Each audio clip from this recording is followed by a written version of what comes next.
Olá, boa noite a todos. Me chamo Gerliano, sou nutricionista e acadêmico de medicina da UFC. E hoje a gente vai falar um pouquinho sobre a questão da nutrição e hidratação no Endurance. Pensando especificamente aí no evento Capa da Peste, Mulher Guerreira, que a gente vai ter em abril. Nós conversamos com a FETRIES, nós estudantes da Universidade Federal do Ceará, para trazer algumas palestras pensando em uma prática esportiva mais saudável, principalmente aí na perspectiva tanto da nutrição quanto de cuidados médicos que são necessários, aliando aí um pouquinho desse mundo da nutrição e medicina, pensando no melhor rendimento e também numa prática adequada no esporte. Como eu falei, a palestra que eu vou trazer hoje, ela é intitulada Nutrição e Hidratação no Endurance, Estratégias para Triatletas, desde o treino até a prova propriamente. Só para a gente conceitualizar um pouquinho, né, iniciando a nossa conversa, só para a gente trazer novamente o que é o Endurance. Basicamente, o Endurance inclui os esportes de longa duração, em que nós temos aí um alto gasto energético, uma elevada perda hídrica. Como nós sabemos, são esportes que duram aí horas, muitas vezes. Temos como exemplo o triatlo, a maratona, o ciclismo e, obviamente, sendo atividades que têm uma demanda energética tão significativa e um esforço tão significativo, é importante que nós tenhamos alguns cuidados, desde uma adequada nutrição pré-exercício, adequada suplementação durante o exercício, uma recuperação pós-provas e, obviamente, toda a perspectiva do cuidado médico envolvido, já que nós levamos o corpo a um estresse bastante significativo nessas práticas. Novamente, mais um pouquinho aí, a gente entende que existe esse esforço prolongado em que nós vamos utilizar, sobretudo, o glicogênio muscular. Basicamente, o glicogênio muscular é a nossa forma de estoque de energia. Nós temos também, durante o exercício, uma intensa perda hídrica e progressiva durante a prova, ou seja, à medida que o indivíduo faz a atividade física, esse esforço mais intenso, ele tende a trazer uma maior desidratação. E aqui, principalmente na região de Fortaleza, Nordeste como um todo, a gente sabe que o estresse térmico ele colabora muito significativamente com esse prejuízo, muitas vezes, no rendimento do atleta, na perda de capacidade durante a prova. Por isso é super importante que a gente entenda que é uma prática de intenso desgaste fisiológico, em que nós levamos ao comprometimento das nossas reservas funcionais do glicogênio, em que existe essa intensa perda hídrica e que o fator térmico, principalmente aqui na região Nordeste, ele deve ser muito considerado, ele deve ser treinado também. E aí, por que é importante falar de nutrição no triatlo? Primeiro, é diretamente relacionado ao nosso rendimento. Então, é como se fosse a gasolina do carro. A gente não tem como ter um bom rendimento no exercício se a gente não se prepara, se durante a prova a gente não tem um substrato energético, que é, sobretudo, o carboidrato, para poder executar os exercícios, né? E também entendendo que esse processo ele deve ser trabalhado tanto antes da prova, durante a prova e o depois. Obviamente, se a gente faz isso da forma correta, a gente consegue reduzir as intercorrências, que são aí desidratação, distúrbios hidroeletrolíticos, a hipoglicemia, a falta de energia durante a prova. Se o indivíduo ele também não tem uma nutrição adequada, e não tem, obviamente, aqui um cuidado multidisciplinar, a gente aumenta o risco de lesões, obviamente. Existe um atraso na recuperação pós-prova. Entrando um pouquinho nos principais distúrbios e problemas que tendem a ocorrer quando a gente não considera corretamente as condições da prova e a gente não tem um cuidado adequado, tanto no pré, intra e pós-prova. A desidratação, acredito que é um carro-chefe. Como a gente sabe, existe uma perda hídrica muito significativa durante a prática esportiva, e se a gente não consegue repor essa perda hídrica, sobretudo com líquidos, a gente vai ter alguns sintomas como desidratação, confusão, náusea, vômito, e é lembrar também que junto com essa perda hídrica, a gente está perdendo eletrólitos, principalmente o sódio, o que acaba colaborando muito significativamente para uma hiponatremia, por exemplo, em que a gente tem os níveis de sódio bem mais baixos do que o que deveria, que aí vai causar, sobretudo, esse quadro confusional.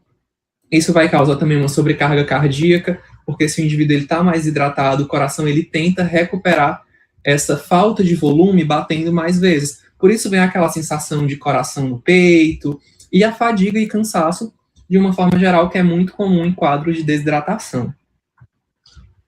E aí lembrar que a gente tem aqui o agravante, que é a temperatura elevada. Outra condição que é importante que a gente consiga prevenir com adequada nutrição, a hipoglicemia. Obviamente, durante a prática esportiva, a gente vai estar utilizando todas as nossas reservas energéticas. E é importante que nós foquemos em ter uma oferta significativa de carboidratos para prevenir esse quadro de queda das nossas reservas. Basicamente, a hipoglicemia é definida quando a glicemia está abaixo de 70 miligramas por decilitro, e ela acontece quando a gente não consegue repor na velocidade que a gente utiliza durante o exercício. E aí, quais são os principais sintomas que a gente vai ter? Exaustão, aquele suor frio, turvação visual, tontura, novamente ataque cardíaco, esse coração batendo mais forte, confusão mental, irritabilidade, todos são sintomas que acabam ocorrendo pela falta de substrato energético, sobretudo a glicose. Uma complicação muito significativa também, que é super importante para nós da área médica, sobretudo, é a rabdomiólise, que nada mais é do que a lesão do músculo, a quebra do músculo. É uma situação, infelizmente, muito comum, aí, principalmente pós-provas de longa duração, em que consiste nessa ruptura das fibras após um longo estresse. Ela é mais associada em treinamentos, como eu falei, muito longos, em que o indivíduo tende a não estar preparado corretamente para a prova. Agora, em abril, novamente, a gente vai ter também a Maratona de Fortaleza, né? Então, é muito comum que pessoas que não têm um treinamento adequado tendam a fazer provas de longa duração, longa distância, basicamente pela empolgação, sem um treinamento prévio adequado, e isso pode acabar levando a essa lise muscular, a essa quebra do músculo. E aí, quais são os sintomas que a gente tem que estar atento? Principalmente a fraqueza muscular intensa, realmente essa fadiga, essa dor, essa mialgia, e a coloração da urina. Muito característico, essa urina cor de Coca-Cola, é a principal preocupação para nós, sobretudo pensando aqui em saúde renal, já que essa palestra ela também tem esse foco de falar um pouquinho sobre a questão da saúde renal na prática esportiva. E aí, qual que é a principal complicação? A lesão renal aguda. Esse músculo, quando ele é quebrado, tudo que está ali dentro é liberado, e esses compostos que ficam dentro do músculo, quando eles são quebrados, eles acabam trazendo complicações muito severas, principalmente para o rim e para o coração. A gente tem aqui o mais comum, a lesão renal aguda, então o indivíduo ele pode precisar de internação hospitalar para fazer hemodiálise, fazer um volume com utilização de soro, enfim, o que for necessário para a conduta médica no momento, e até mesmo a arritmia cardíaca, em que a gente tem alteração desse ciclo cardíaco pela liberação massiva de potássio que existe ali dentro da célula. E, infelizmente, a gente tem também aí algumas tristes notícias, né, que acabaram acontecendo ao longo dos últimos anos, que é tudo aquilo que a gente quer prevenir. Obviamente, está muito mais associado também a questões médicas, que também não foram adequadamente investigadas. Por isso, a gente vai ter também outros momentos para falar aqui de cuidados médicos que são necessários, mas, obviamente, se a gente tem um treinamento correto, um suporte adequado, a gente tende a reduzir essas situações. E aí, pensando em performance, né, a gente entendeu a importância de falar de nutrição, principalmente na perspectiva de prevenção de intercorrências e de aumento de rendimento. A nutrição, ela entra aí como um pilar-chave, tanto com o treinamento, como com a recuperação adequada, né? E é importante entender que a nutrição, ela é tão treinável, ela é tão adaptável, quanto a perspectiva do treinamento. Como a gente sabe, durante um ciclo de triatlo, por exemplo, para treinamentos específicos, de meia maratona, nós temos diferentes modalidades de treinamento que são aplicáveis, e a nutrição não foge disso. A gente tem diferentes estratégias que podem ser utilizadas, e hoje o foco é falar um pouquinho sobre isso. Mais uma vez, batendo na tecla. Quando a gente pensa em endurance, em exercícios de longa duração, nós temos que considerar a nossa reserva energética. Qual o combustível principal que vai estar sendo utilizado? E aqui, no endurance, esporte de longa duração, é o carboidrato. O carboidrato ele vai ser o nosso carro-chefe, é o nosso queridinho, pensando em rendimento. E aí a gente vai ter formas principais de ter esse carboidrato. Tanto com glicogênio muscular, que é a forma que a gente consegue armazenar essa glicose por meio da alimentação. E aí, principalmente, é o ponto que a gente vai trabalhar aqui, como aumentar essa reserva de glicogênio muscular. E também a glicose sanguínea. À medida que a gente faz o exercício, a gente vai depletando, vai gastando, né? esse glicogênio muscular e a gente vai gastando a nossa glicose sanguínea. Por isso, entra em práticas de longa duração a suplementação, seja com rapadura, bananinha, gel, o que for mais adequado a cada indivíduo, a cada realidade, o que cada praticante prefere. Nós temos aí também os ácidos graxos, ou seja, as gorduras, vão ser a nossa fonte de energia de baixa intensidade. Quando a gente está treinando em baixa, moderada intensidade por uma longa duração, depois de um tempo ali a gente começa a queimar as gorduras. Obviamente, o importante é que a gente consiga utilizar a nossa fonte de energia mais biodisponível, que é o carboidrato, pensando em rendimento, para a gente também não ter uma depleção tão significativa das reservas de gordura.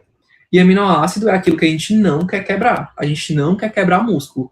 Todo mundo que está aqui, acredito que vai assistir essa palestra, quer um rendimento e quer também preservação de massa muscular. Então, a gente quer ótimos resultados, mas sem um prejuízo funcional.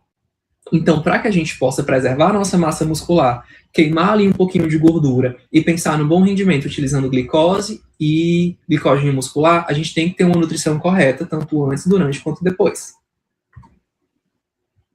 Aqui só para a gente ter uma dimensão, né? A gente tem uma reserva de glicogênio muscular, só que essa reserva ela é limitada. Dependendo aí da massa corporal do indivíduo, a gente vai ter 400, 500 gramas, isso sendo bem otimista, na verdade, para ser sincero.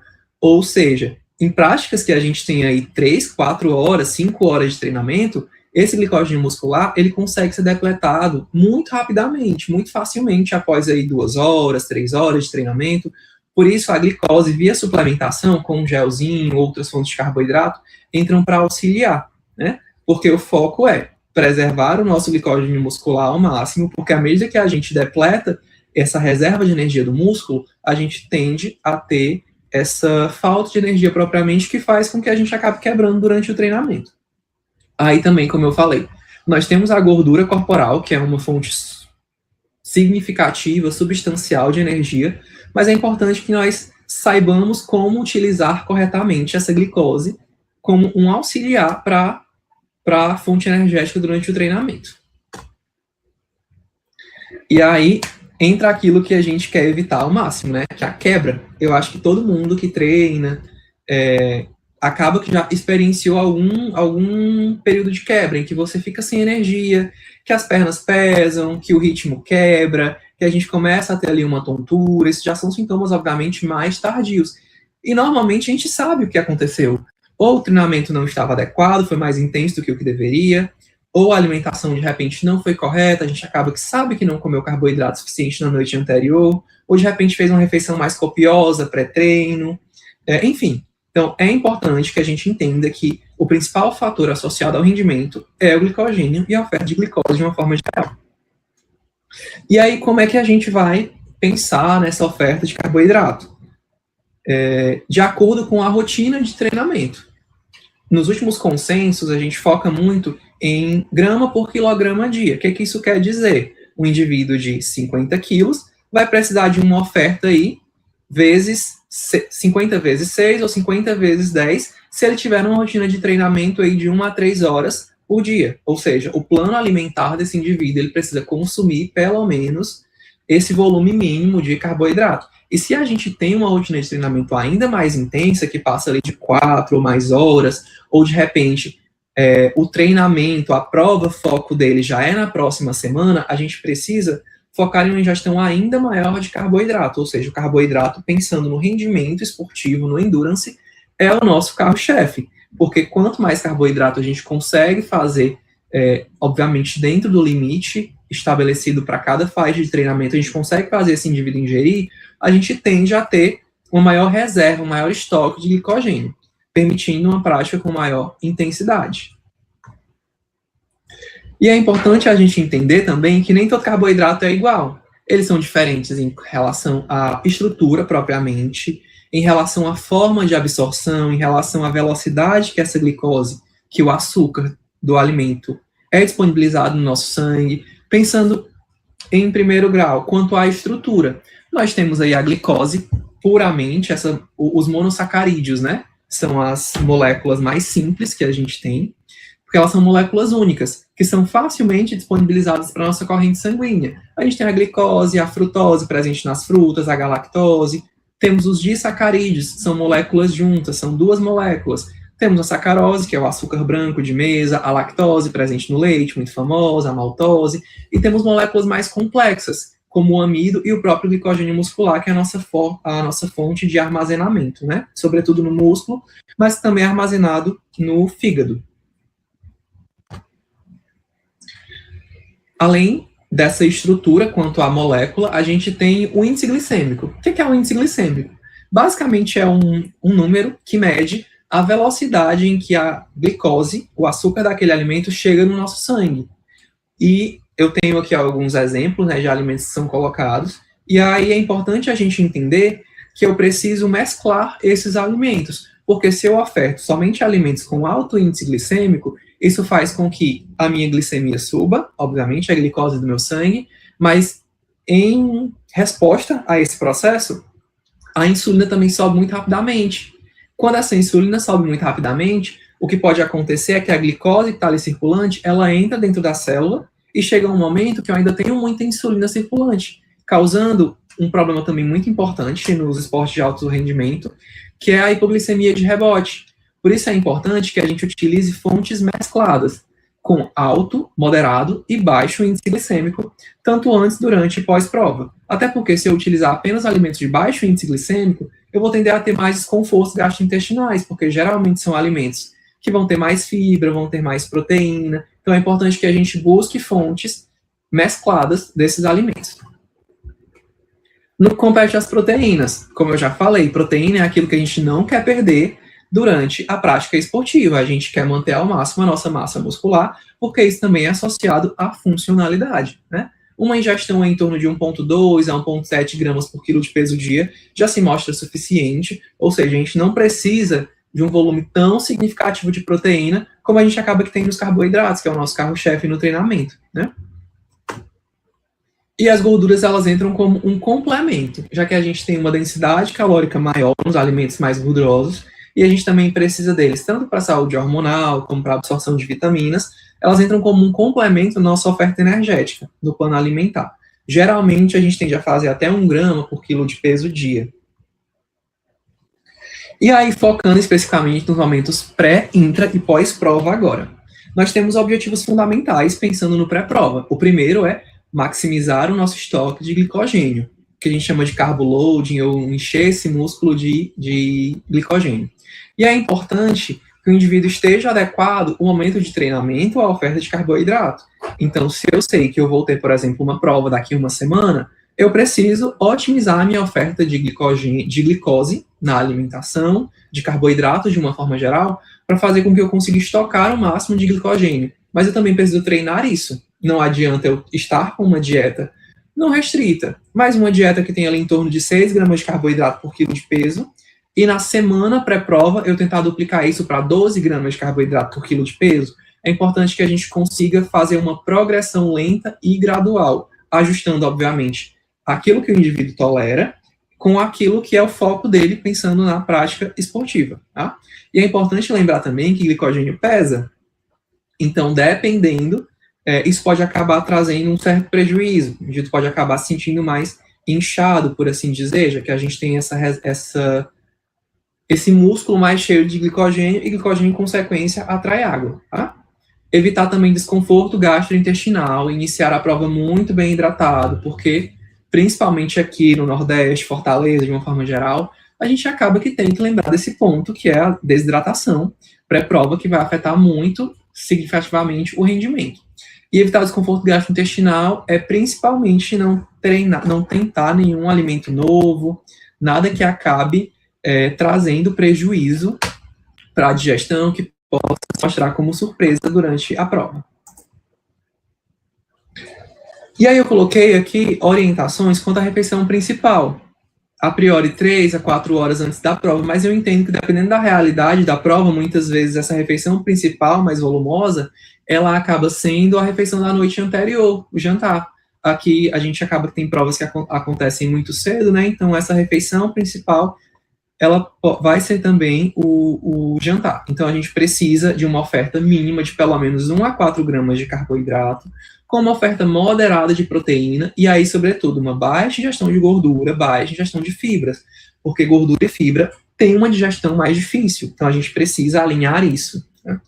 Um exemplo de refeição, obviamente aqui é uma possibilidade de lanche pela manhã, para um indivíduo que tem 70 quilos, e a gente está ofertando 140 gramas de carboidrato com 16 gramas de proteína, ou seja, a gente fica ali em torno de 2 gramas de carboidrato por quilo de peso dia, que a depender da intensidade é uma oferta bastante significativa durante aí, nesse pré-prova de 3 a 4 horas antes. Mas a gente também consegue adaptar isso, como por exemplo, outros alimentos como pão, associado a uma fonte de proteína, o arroz branco, batata, macarrão, outras fontes de carboidrato. O importante é apenas adequar para que a gente tenha essa oferta, pensando, se eu vou me alimentar e ainda tenho 3 a 4 horas para eu fazer o exercício, eu preciso considerar fontes de carboidrato que sejam facilmente digeridas, para que não haja nenhum desconforto gastrointestinal, mas também tenham aquele índice glicêmico um pouquinho mais para o moderado, porque eu não quero que a glicose seja rapidamente liberada. Eu quero chegar na hora da prova com glicose circulante. E associar uma fonte moderada de proteína ajuda também nesse processo. E, óbvio, eu acho que isso não é nenhuma informação nova, né? Nunca testar nenhum alimento novo antes. Principalmente em competições grandes, importantes, é crucial, é necessário que a gente consuma alimentos que são do nosso hábito. A gente evite alimentos que sejam novos ou que alguém falou que melhora rendimento, sem treinar antes, sem testar esse alimento. Porque, como eu falei, a nutrição, assim como o músculo, o rendimento, é completamente treinável. A gente tem que adaptar isso. Como eu falei também, no pré-prova, 30 a 60 minutos, se você sentir necessidade, a gente pode também ter uma oferta de carboidrato que gira em torno de 1 grama por quilo de peso.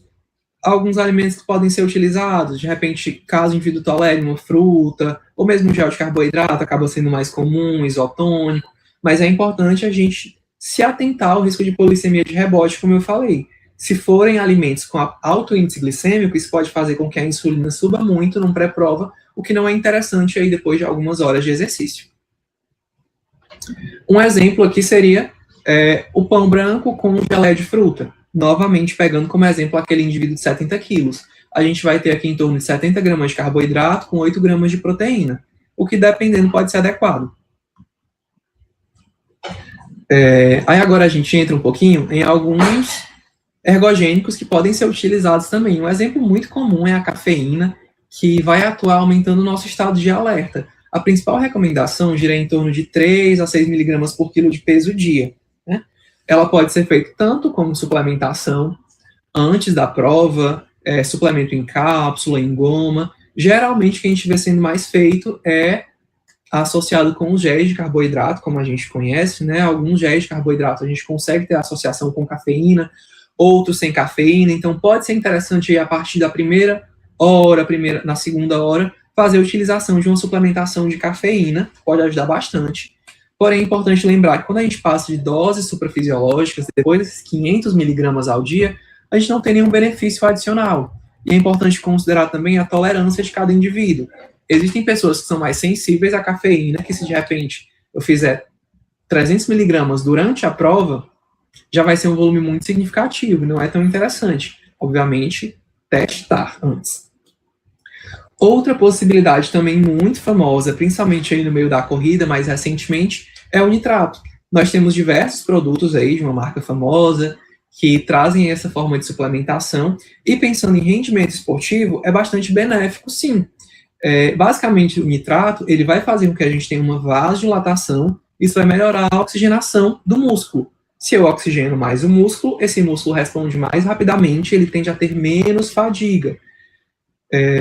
Geralmente, os estudos trazem a utilização com a própria beterraba, então suco de 400 gramas de beterraba. O ponto que a gente tem é que esse é um volume muito grande e acaba que pode não ser tão interessante, trazer um desconforto gastrointestinal mais significativo. Então, caso queira fazer uso da beterraba, pode ser uma alternativa, a princípio, mas é importante testar isso muito bem antes da prova.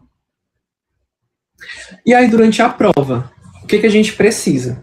Como eu falei, já ficou bem claro, né, que o carboidrato é o nosso carro-chefe, é o nosso menino dos olhos, é tudo que a gente precisa ter o maior cuidado.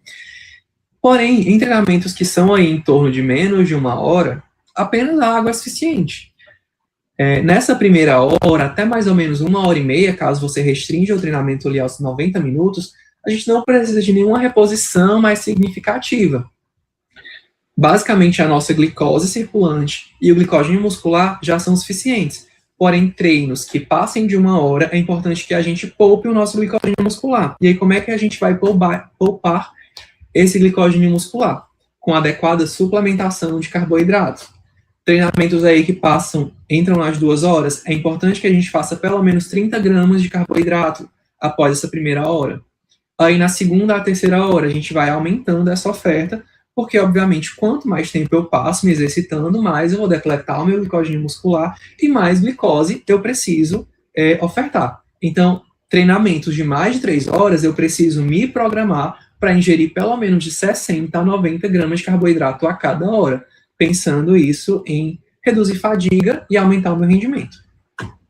Aqui eu coloquei alguns exemplos de alimentos com 30 gramas de carboidrato em diferentes apresentações. Obviamente, são aqueles alimentos mais ricos em carboidrato, né? A rapadura, goiabada, banana desidratada, que são alimentos muito famosos pelo pessoal de utilização no meio da corrida, do endurance, ou mesmo a própria suplementação com maltodestrina e diferentes apresentações de géis de carboidrato que eu não coloquei aqui, mas é importante que a gente observe apenas a composição do gel, porque é muito variável. Nós sabemos que existem géis que vão ter ali em torno de 20 gramas de carboidrato, outros que vão ter 40 gramas de carboidrato disponível, dependendo da apresentação. É importante apenas olhar adequadamente a composição daquele gel, verificar se ele é associado à cafeína, se ele tem reposição também de eletrólitos, como sódio, que é importante, e ajustar isso dentro do treinamento, porque, basicamente, a gente tem que garantir adequado aporte de carboidrato, água e sódio, sobretudo. O que vem de plus, como a cafeína, é apenas um adicional, é a cereja do bolo. E lembram que eu falei também que a gente tem diferentes formas de carboidrato, desde a apresentação, simples, complexo, baixo índice glicêmico, alto índice glicêmico. E é importante a gente entender isso porque é como se o organismo, de certa forma, ele saturasse de uma determinada apresentação por um tempo. O que isso quer dizer? À medida que eu consigo mesclar diferentes formas de carboidrato, eu consigo otimizar a minha recuperação durante o exercício. Ou seja, bebidas com carboidrato, por exemplo, que misturam maltodestrina e sacarose, em torno de 6 a 8%, apresentam um melhor resultado, porque eu tenho um carboidrato mais complexo, que tem uma digestão, uma liberação da glicose mais lenta, com a sacarose, que tende a ser muito mais rápida. Então, é como se eu tivesse tanto a oferta rápida, quanto uma oferta mais gradual. Uma proporção também entre géis que contém glicose e frutose, na proporção 2:1, é o ideal. Então, o que é essencial a gente lembrar? Não é importante, é possível, porém não é tão inteligente fazer apenas uma única fonte de carboidrato. Então, se a gente for fazer um treinamento e quiser utilizar como suplementação apenas bananinha ou apenas rapadura, a gente vai tender a ter mais desconforto gastrointestinal, porque aquela glicose que está chegando ali muito rapidamente de uma única fonte alimentar, de única forma, ela tende a não ser tão absorvida da melhor maneira possível. É importante realmente a gente ter essas diferentes formas de apresentação. E aí, mais uma vez, trazendo aqui exemplos, né? Então, vai do que cada indivíduo consiga tolerar melhor. O importante é só que sejam alimentos já treinados, já testados, que já sejam do seu hábito, que tenham uma quantidade adequada, como a gente viu, exemplos de 30 gramas de carboidrato, é importante a gente utilizar na quantidade correta.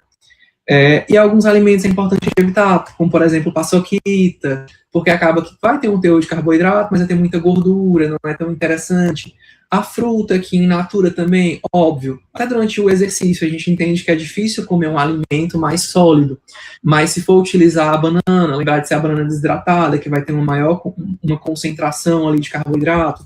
E sempre associado também a adequada reposição de líquidos. Porque se a gente não utiliza líquido corretamente, a gente vai ter um prejuízo na absorção desse carboidrato e até mesmo um maior risco de desconforto gastrointestinal.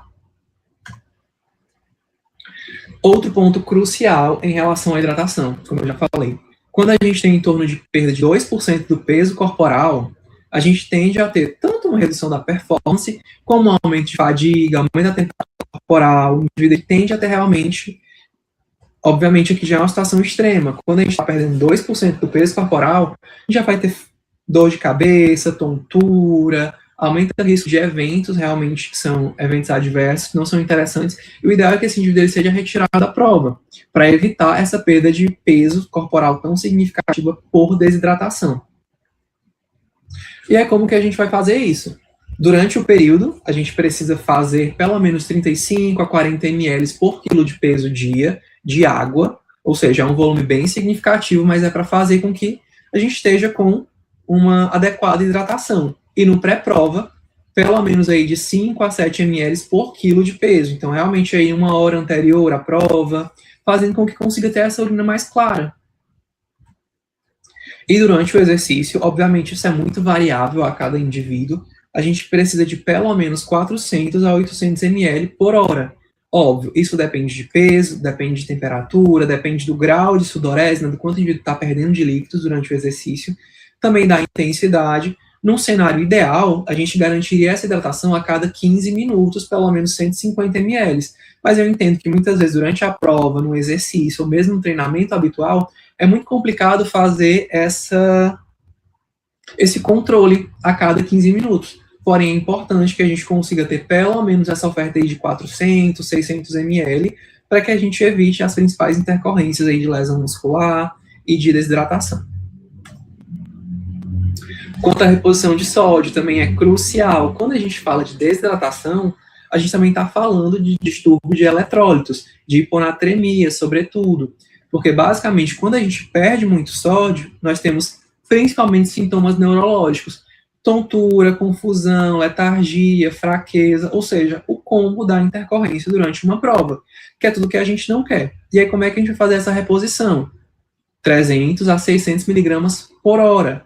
As principais fontes de utilizar acabam sendo as cápsulas de sal, ou mesmo sachêzinho, alimentos salgados, se for do hábito de cada indivíduo durante o seu treinamento, ou os isotônicos, géis de carboidrato. Como eu falei, é importante que a gente avalie a composição dos produtos que a gente utiliza durante o treinamento esportivo. Bom, e a gente falou de carboidrato, a gente falou de água, a gente falou de sódio agora, de cafeína, nitrato, e proteína e gordura.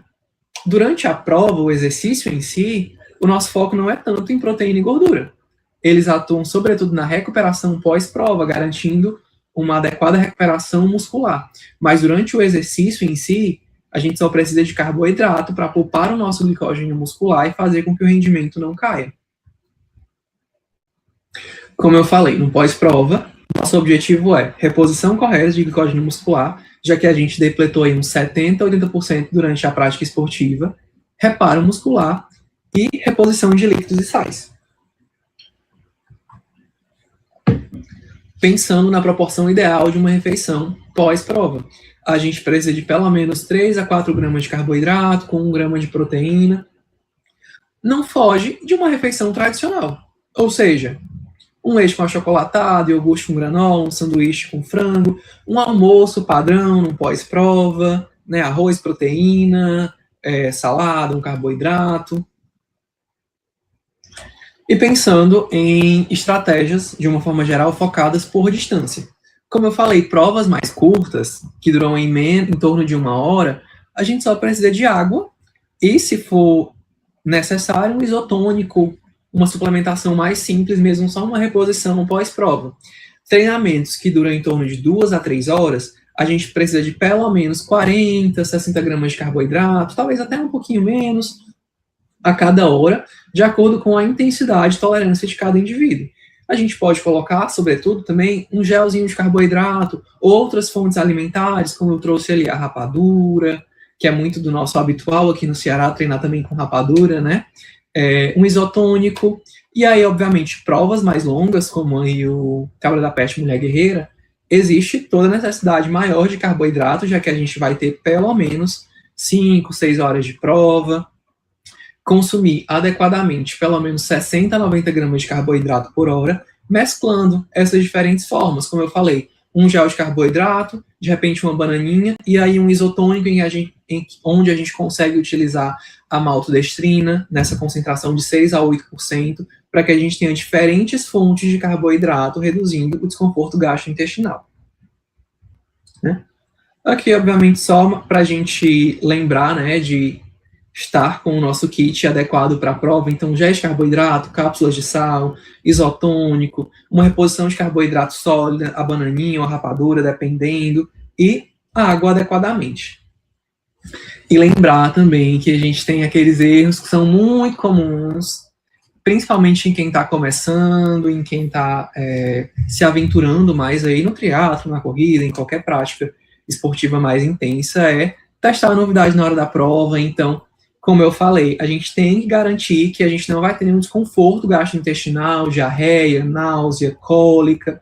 É fazer o básico muito bem feito. Aqui, eu falei da possibilidade de nós utilizarmos suplementações como os géis de carboidrato, mas a gente consegue fazer tudo isso com comida. A gente consegue utilizar a bananinha, a gente consegue utilizar a rapadura durante a prova, a gente consegue utilizar uma reposição correta, uma alimentação correta apenas com comida, né? Subestimar a hidratação, então, não subestimar a hidratação é crucial, porque a lesão muscular, ela é uma complicação super importante, que precisa ser tratada em ambiente hospitalar, e também vai ter um prejuízo muito significativo, pensando em rendimento esportivo, né? Excesso de fibra pré-prova, entra aí naquele desconforto gastrointestinal, que a gente não quer fazer qualquer treinamento com desconforto, cólica, pular o café da manhã, mas eu coloco aqui pular qualquer refeição. Então, estar em treinamento com um intervalo maior do que 4 horas de refeição. A gente sabe que não é o ideal, eu precisaria realmente ter essa glicose circulante para ter um pouquinho mais de energia. Apenas água, sem a reposição de sódio, como a gente conversou, depois de 1, 2 horas, a gente tende a ter uma perda maior de sódio pelo suor, então é importante que eu reponha também esse sódio para evitar a hiponatremia, porque a hiponatremia é uma complicação super séria, que pode levar realmente a tontura, náusea, até mesmo a intercorrência mais grave, né? Não treinar a nutrição, acho que o principal foco é esse, a gente tem que estar com a alimentação habitual muito adequada, então não treinar alimentos novos e garantir durante toda a etapa do treinamento que a gente está consumindo adequadamente carboidrato, proteína e gordura e todos os micronutrientes também que são necessários. Comer muito tarde, utilizar gel de carboidrato sem água, o gel obviamente vai concentrar no estômago, vai dar mais desconforto, então a gente precisa de água para melhorar a absorção, fazer corretamente o pós-treino e entender que cada conduta ela é individual para cada indivíduo. Então, para cada rotina de treinamento, por exemplo, para cada intensidade, para cada demanda fisiológica. Então, o crucial é que a gente tenha, sim, um acompanhamento com orientação individual, porque aqui a gente falou de orientações, mas apenas um acompanhamento individualizado é possível para que a gente consiga traçar o plano estratégico para cada praticante.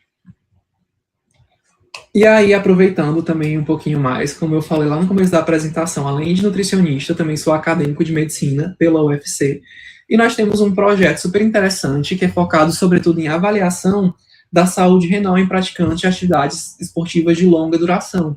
Nós já temos realizado essas atividades desde 2024, em um evento esportivo que nós tivemos aqui em Fortaleza, de uma prova de longa duração. E aí, o que esse projeto ele objetiva fazer?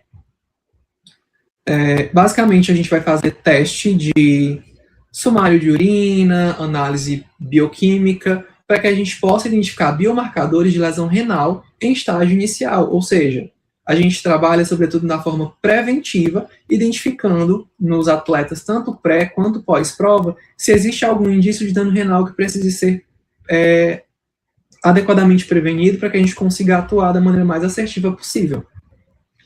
Aqui, basicamente, algumas informações quanto ao nosso projeto e foto de eventos prévios, alguns trabalhos que nós já levamos aqui em Fortaleza também, em São Paulo, trabalhos que nós apresentamos sobre esse projeto com dados prévios coletados.